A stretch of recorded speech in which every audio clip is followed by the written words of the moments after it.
Hello friends, नमस्ते। आप सभी का स्वागत है सुमन अवधी लोकगीत में। तो जितने भैया दीदी हमारे चैनल से जुड़े हैं, हमारे वीडियो से, सबको मेरा तहे दिल से धन्यवाद। हमारे घर में हमारी छोटी सिस्टर की शादी चल रही, मतलब होने वाली है।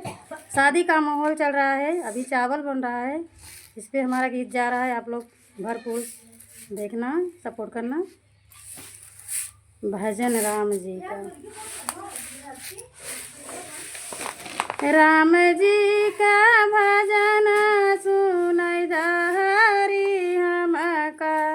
राम जी का भजन सुनई दहरी हमका। हाँ, राम का भजनिया सुनई दहरी हमका।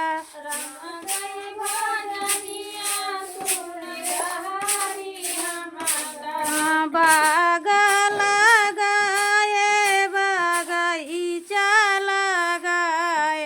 बाग लगाए बगीचा लगाए। बाग लगाए बगीचा लगाए। बाग लगाए बगीचा लगाए। नेमुला लगाए फर लागत नाही।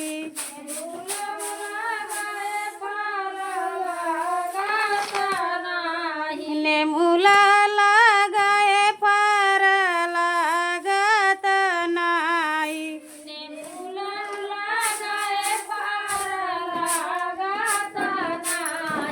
राम का भजनिया सुनई दहरी हमका।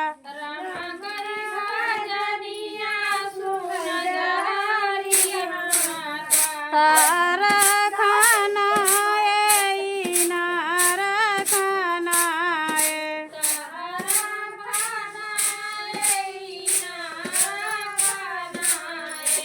तारा खाना ए नारा खाना आए।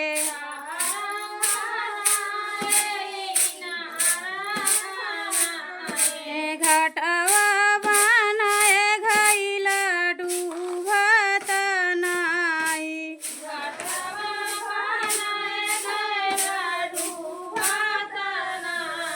घटवा बांधाए घइल डूबत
सबको गाना कैसा लगा कमेंट बॉक्स